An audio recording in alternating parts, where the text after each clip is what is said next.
Big tech and social media censorship. Twitter, Facebook, and others insist they do not discriminate against conservatives, but they have a hard time convincing Project Veritas of that. On this week's episode of Global Lane, Project Veritas media relations manager Mario Bala-bahn says social media companies recently worked together to silence the organization. We launched a video on Facebook late in January.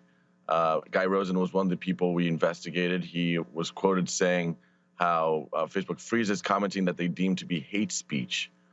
We went to find Guy Rosen a few days after that video was published to get comment, which is a very normal, common practice in journalism to get comment.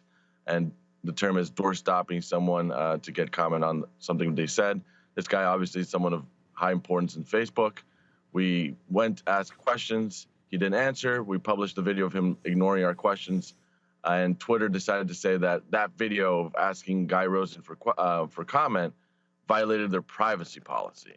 So with that, they locked our account temporarily, both James O'Keefe's account and Project Veritas' account. And in a few hours, when we decided to appeal that through the Project Veritas account, they simply decided they wanted to suspend permanently the Project Veritas account. So they just permanently suspended Project Veritas, but they have reinstated James O'Keefe. But of course, the double standards here of, CNN doing similar things and other media outlets doing the exact same thing as we do and never getting any issues from that is just obvious and, with that out of control. Well, I don't understand. How did you violate his privacy when you actually asked him questions for him to respond to? So he was right outside of his house, and from the video, you cannot tell what city he's in, what state he's in, the zip code he's in. Absolutely, there's nothing you could tell about the location he was in. The only slight moment you could see anything there was a house number, which still doesn't tell you anything of where that house is located. So they basically try to say that we exposed where this man lived, but watching that video and the caption we put on the video, it's impossible to tell where he lived. So Twitter is now defending Facebook. Is this a first where social media giants have teamed up against free speech, or has it happened before? So I'm sure it's happened before. It was interesting observing in this case. So YouTube also took that, as Twitter was doing this, YouTube decided it was a good opportunity for them to give us a strike as well and remove our video from their platform. But what was interesting is that obviously, since the video was about Guy Rosen, a Facebook executive, both Facebook and Instagram did not do anything with the video. I think my opinion here is that there could potentially be optics there involved, where if Facebook removed a video about Facebook executives, it would look really, really bad for them. So I think they enabled their allies at Twitter and YouTube to do the dirty work and, try to get Project Veritas off of social media. Mario, we've seen President Trump permanently banned from Twitter, accounts suspended for many people who question the results of the last election. Also, those who question COVID vaccines and COVID policy. What's happening here, and just how dangerous is it? It's funny you bring up COVID vaccines, because just 2 days ago, we launched a new leaked tape from Facebook. We're still going, by the way. We're not stopping. The leaked tape from Mark Zuckerberg in July talking about how he was concerned about COVID vaccines modifying people's DNA and RNA.